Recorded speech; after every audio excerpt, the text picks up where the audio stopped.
Chers amis, bonjour. Nous vous proposons une fois encore ce dimanche de plonger dans la parole de Dieu, mais peut-être de manière un petit peu différente par rapport au dimanche précédent. Nous n'allons pas ce dimanche lire la totalité des lectures de la messe où nous fêtons le Christ, roi de l'univers, mais nous allons vraiment nous centrer sur l'Évangile et nous laisser pénétrer par la parole de Dieu. Nous vous proposons une forme un peu différente en espérant que vous puissiez vraiment vous l'approprier, la reproduire chez vous pour laisser la parole de Dieu vraiment vous transformer et petit à petit être autonome dans cette manière de prier. Alors je vous rappelle que pour cette prière, il est important que vous choisissiez un lieu calme chez vous, que vous puissiez l'habiller avec un beau coin prière, peut-être une statue de la Vierge Marie, une bougie. Prenez aussi la peine de prendre la Bible avec vous pour pouvoir lire et relire le texte, revenir sur cette parole de Dieu. Et puis enfin, troisième chose, choisissez une position pour votre corps, qu'elle soit adaptée, une position dans laquelle vous êtes bien, qu'elle puisse vous aider à la prière. Alors, comme les autres dimanches, après avoir installé géographiquement tout ce qu'il faut, eh bien, nous allons suivre le même plan que d'habitude, la lecture lente de la Bible, ensuite la méditation de ce que dit le texte, et puis de ce que me dit le texte. Enfin, viendront le temps de la prière personnelle, et finalement cette contemplation de Dieu dans le silence.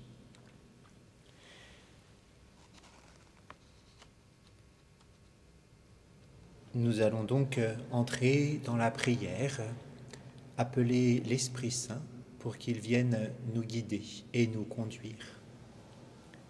Au nom du Père et du Fils et du Saint-Esprit. Amen.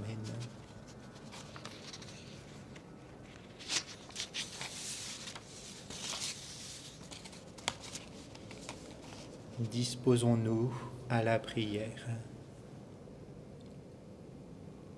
Seigneur, je viens là avec tout ce que je suis, avec mon corps, avec ma tête et mon cœur.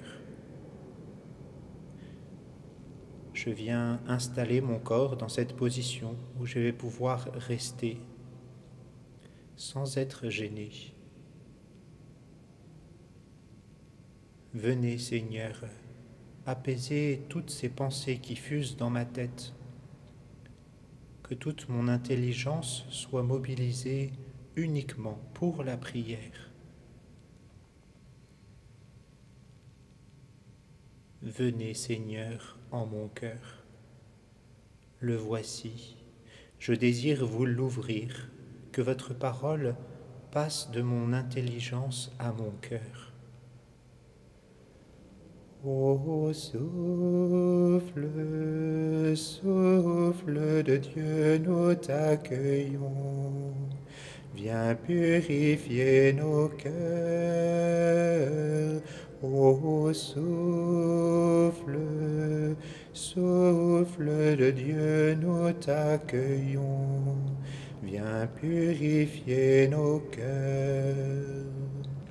Rends-nous souples devant toi, à l'écoute de ta voix.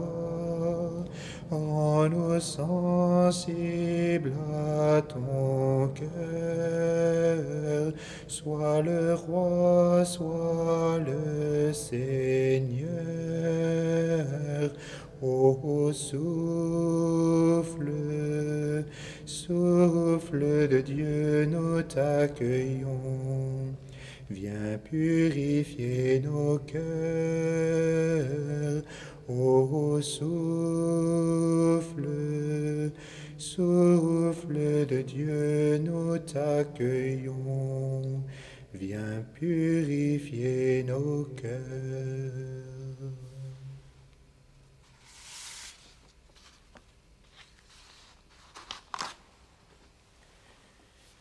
De l'Évangile de Jésus-Christ selon saint Matthieu. En ce temps-là, Jésus disait à ses disciples : Quand le Fils de l'homme viendra dans sa gloire, et tous les anges avec lui, alors il siégera sur son trône de gloire. Toutes les nations seront rassemblées devant lui. Il séparera les hommes les uns des autres, comme le berger sépare les brebis des boucs. Il placera les brebis à sa droite et les boucs à sa gauche. Alors le roi dira à ceux qui seront à sa droite : Venez, les bénis de mon Père, recevez en héritage le royaume, préparé pour vous depuis la fondation du monde. Car j'avais faim, et vous m'avez donné à manger. J'avais soif, et vous m'avez donné à boire. J'étais un étranger, et vous m'avez accueilli. J'étais nu, et vous m'avez habillé. J'étais malade, et vous m'avez visité. J'étais en prison, et vous êtes venus jusqu'à moi. Alors les justes lui répondront : Seigneur, quand est-ce que nous t'avons vu ? Tu avais donc faim et nous t'avons nourri. Tu avais soif et nous t'avons donné à boire. Tu étais un étranger et nous t'avons accueilli. Tu étais nu et nous t'avons habillé. Tu étais malade ou en prison. Quand sommes-nous venus jusqu'à toi ? Et le roi leur répondra : Amen, je vous le dis. Chaque fois que vous l'avez fait à l'un de ces plus petits de mes frères, c'est à moi que vous l'avez fait. Alors il dira à ceux qui seront à sa gauche : Allez-vous-en loin de moi, vous les maudits, dans le feu éternel préparé pour le diable et ses anges. Car j'avais faim, et vous ne m'avez pas donné à manger. J'avais soif, et vous ne m'avez pas donné à boire. J'étais un étranger, et vous ne m'avez pas accueilli. J'étais nu, et vous ne m'avez pas habillé. J'étais malade et en prison, et vous ne m'avez pas visité. Alors ils répondront eux aussi : Seigneur, quand avons-nous vu avoir faim, avoir soif, être nus, étrangers, malades ou en prison, sans nous mettre à ton service ? Il leur répondra : Amen, je vous le dis. Chaque fois que vous ne l'avez pas fait à l'un de ces plus petits, c'est à moi que vous ne l'avez pas fait. Et ils s'en iront, ceux-ci au châtiment éternel, et les justes à la vie éternelle.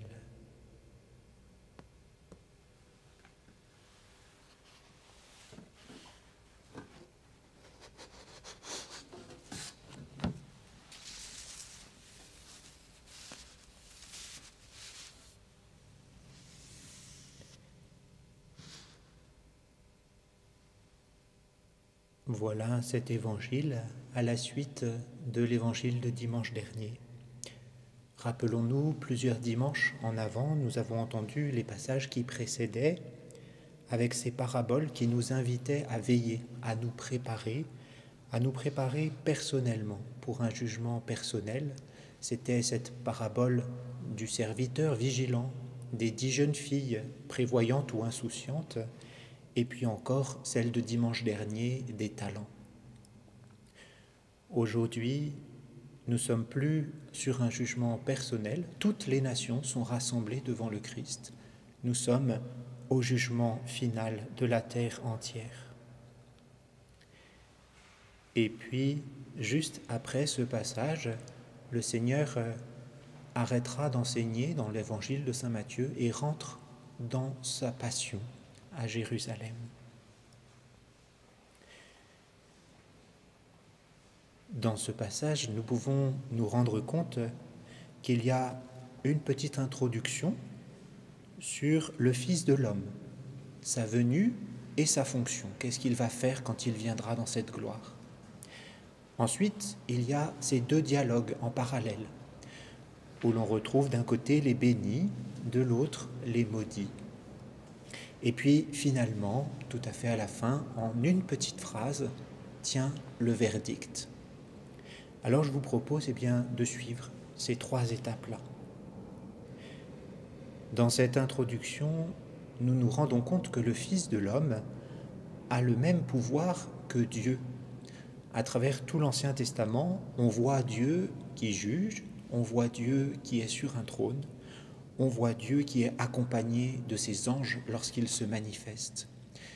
Ces trois éléments-là, attribués à Dieu, sont attribués ici au Fils de l'homme.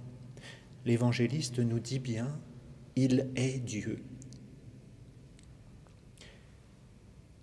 Dans cette introduction, le Seigneur rassemble devant lui toutes les nations.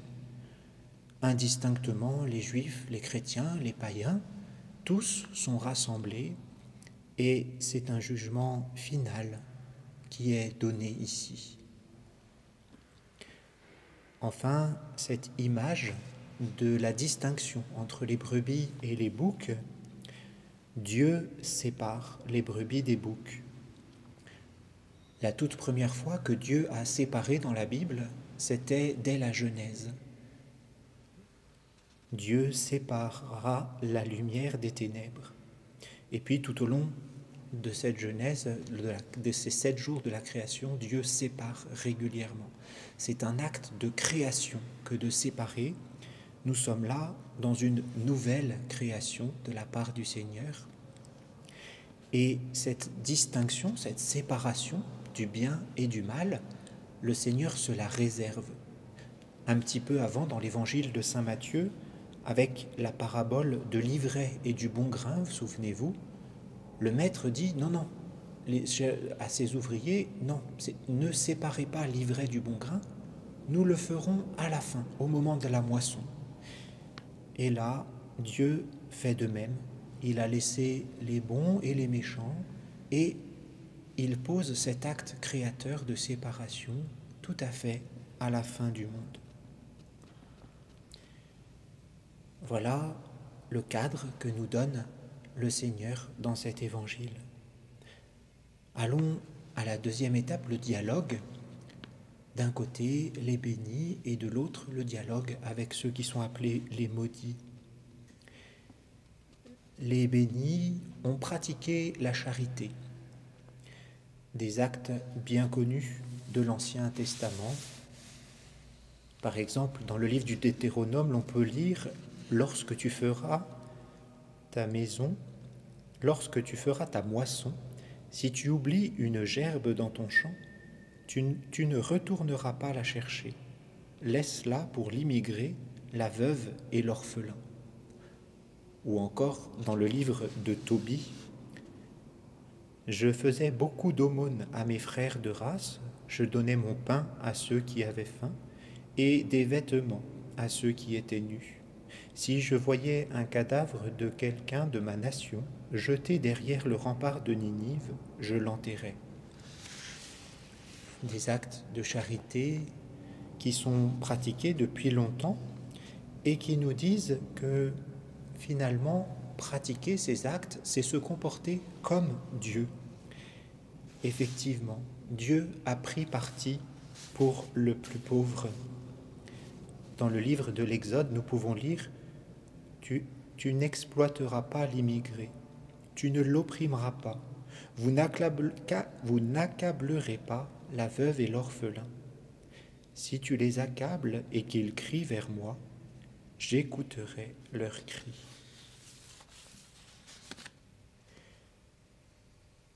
Donc finalement, se désolidariser du pauvre, c'est se désolidariser de Dieu qui a pris parti pour eux. Ces hommes bénis de Dieu restent surpris de ce qui leur est annoncé. Ils ont donc agi sans calcul, sans désirer un retour de la part de Dieu, ils ont agi par amour. Ils ont agi en suivant le commandement de Dieu. Tu aimeras le Seigneur ton Dieu de tout ton cœur, de toute ton âme et de tout ton esprit. Voilà le grand, le premier commandement. Et le second lui est semblable. Tu aimeras ton prochain comme toi-même.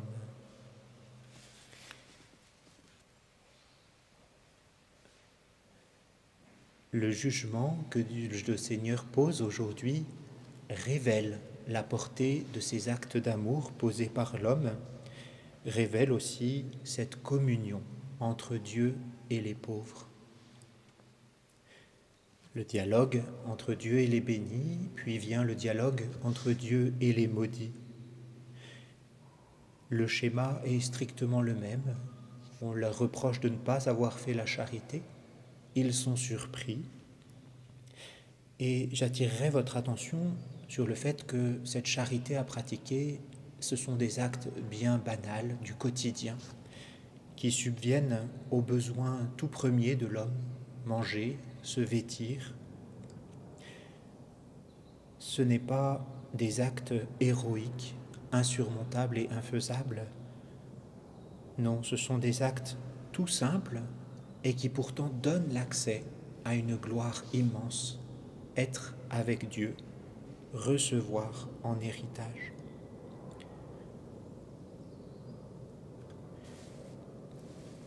Alors, pour conclure, eh bien, il y a ce verdict qui est pour l'éternité, sans retour, définitif.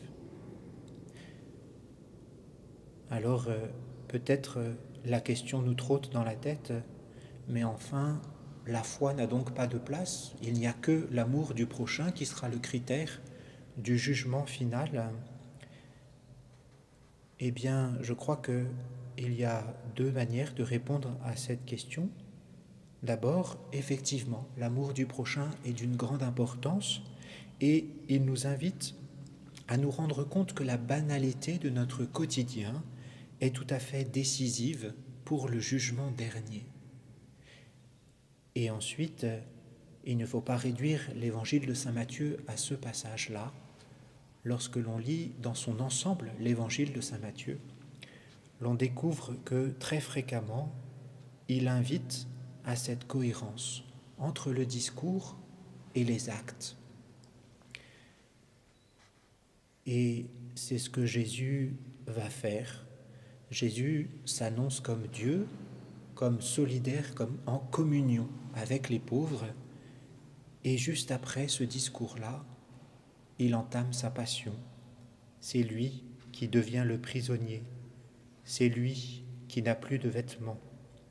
C'est lui qui est délaissé de tous. Il incarnera pleinement cette béatitude qu'il avait annoncée au tout début de l'Évangile. Heureux les doux, ils auront la terre en héritage.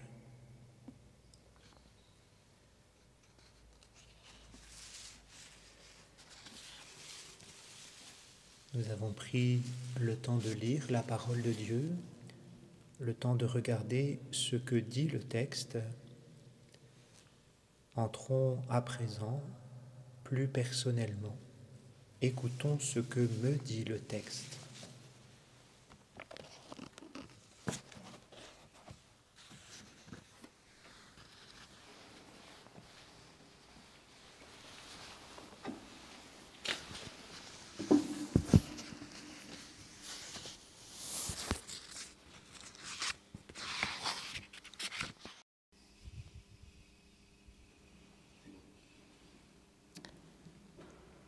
C'est déjà la 3e fois que nous pratiquons ensemble cette Lectio Divina. Comme les autres fois, je vais vous proposer un guide, mais surtout, laissez l'Esprit Saint vous conduire. C'est-à-dire que lorsque vous trouvez du goût à un passage, si vous êtes bien, restez là. Laissez Dieu vous instruire. Et peu importe si vous n'allez pas jusqu'au bout de la vidéo et du guide, restez là où la parole de Dieu a du goût pour vous. Et puis, après, vous irez directement à la prière personnelle et à la contemplation. Venez, Esprit Saint, remplissez le cœur de vos fidèles, allumez en eux le feu de votre amour. En ce temps-là, Jésus disait à ses disciples, « Quand le Fils de l'homme viendra dans sa gloire, et tous les anges avec lui, alors il siégera sur son trône de gloire. Toutes les nations seront rassemblées devant lui. Je me plonge dans cette gloire. J'imagine cette cour royale avec ce trône majestueux au centre et Jésus assis dessus. Je regarde jusque dans les détails. Je vais peut-être y voir les fines sculptures du trône, les pierres précieuses qui y sont incrustées. En quelle matière est-ce que j'imagine ce trône? Mais surtout, je contemple Jésus, qui est là, assis, son visage brillant comme le soleil et ses vêtements blancs comme la lumière. Quelle est l'expression de son visage? Je contemple aussi la pureté, la beauté, la grâce de ces millions d'anges qui font cortège et l'adorent. Je me représente encore toutes ces nations de la terre, irrésistiblement attirées par cette gloire comme par un aimant. Elles sont là, rassemblées devant Jésus. Il ne manque personne. Je contemple la gloire de Dieu dans le silence.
Je demande au Seigneur une grâce.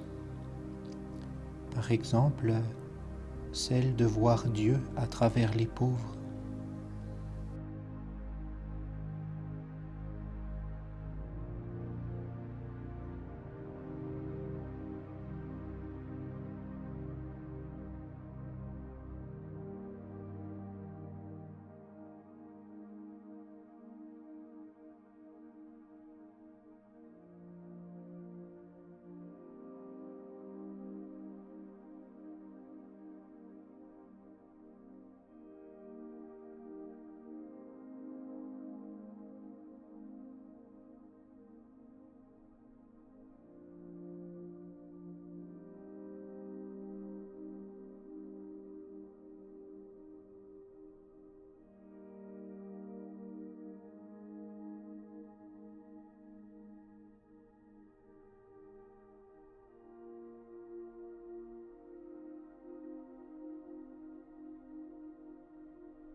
Il séparera les hommes les uns des autres, comme le berger sépare les brebis des boucs. Il placera les brebis à sa droite et les boucs à sa gauche. C'est l'heure ultime. Jésus lui-même sépare les hommes les uns des autres. J'en suis de ces hommes. Où suis-je? Proche de Jésus, au contraire le plus loin possible. Je me sens infiniment petit et misérable devant cette gloire de Dieu. Mais est-ce soutenable pour moi?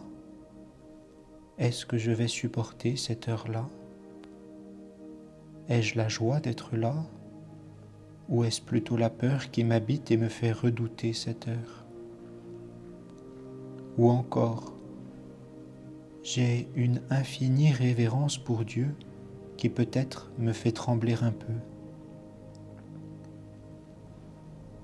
Devant Dieu, dans cette séparation, où est-ce que je me trouve? Qu'est-ce que je ressens face à Dieu?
Alors le roi dira à ceux qui seront à sa droite, « Venez les bénis de mon Père, recevez en héritage le royaume préparé pour vous depuis la fondation du monde. Car chaque fois que vous l'avez fait à l'un de ces petits de mes frères, c'est à moi que vous l'avez fait. » Alors il dira à ceux qui seront à sa gauche, « Allez-vous-en loin de moi, vous les maudits, dans le feu éternel préparé pour le diable et ses anges. Car chaque fois que vous ne l'avez pas fait à l'un de ces petits, c'est à moi que vous ne l'avez pas fait. » L'explication de la séparation nous est donnée par Jésus. Venir près de Dieu et recevoir l'héritage préparé pour les hommes, ou aller loin de Dieu dans le feu éternel qui n'est pas pour l'homme mais pour le diable. J'écoute cette parole de Dieu. Je laisse ces mots descendre en moi. Peut-être que c'est la joie qui m'envahit d'entendre « Venez les bénis de mon Père ». Peut-être que mon sang se glace à l'écoute du « Allez-vous-en loin de moi ». Peut-être suis-je inquiet pour ceux qui s'entendent dire « Allez-vous-en loin de moi ». J'écoute ces paroles de Dieu et j'observe l'effet qu'elles produisent en moi.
Et ils s'en iront, ceux-ci au châtiment éternel, et les justes à la vie éternelle. La sentence est mise à exécution. Elle est éternelle, sans retour possible. Cette éternité, est-ce que je la désire? Est-ce que je la trouve trop exigeante? Elle m'inquiète, et si j'étais de ceux qui allaient loin de Dieu? Peut-être m'inquiète-t-elle pour une autre personne, dont j'ai peur qu'elle ne choisisse pas Dieu pour l'éternité.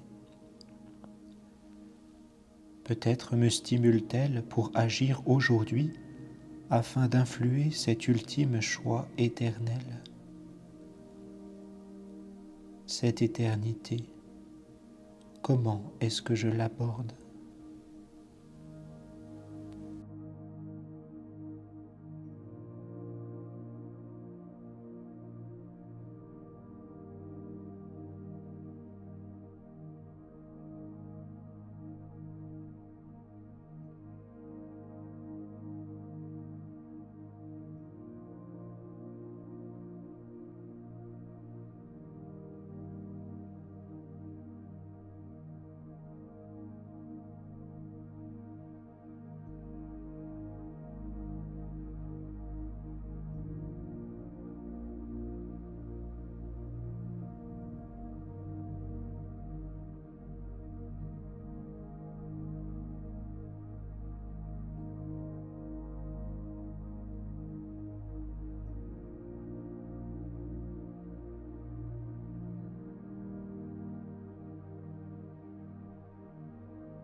Je laisse à présent monter vers Dieu la prière que lui-même m'a inspirée par cette parole. Une prière toute simple avec mes mots. Je parle à Dieu comme un ami parle à son ami, en toute confiance.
Et maintenant, je laisse Dieu me travailler, m'imprégner de ce qu'il m'a donné dans sa parole.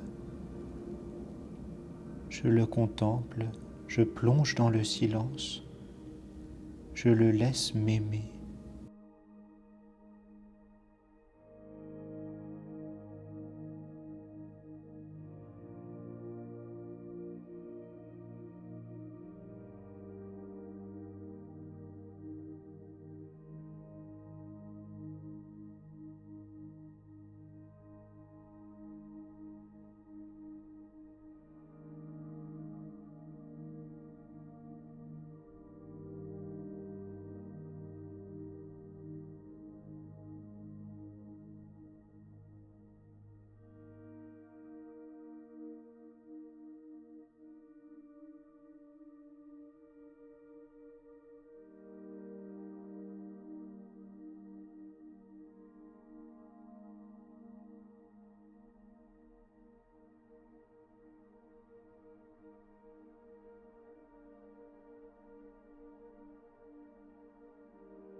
Notre Père qui es aux cieux, que ton nom soit sanctifié, que ton règne vienne, que ta volonté soit faite sur la terre comme au ciel.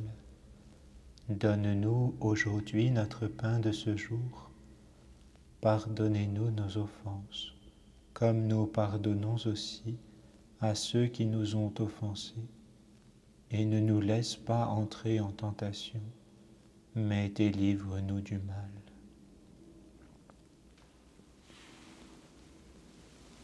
Au nom du Père et du Fils et du Saint-Esprit. Amen.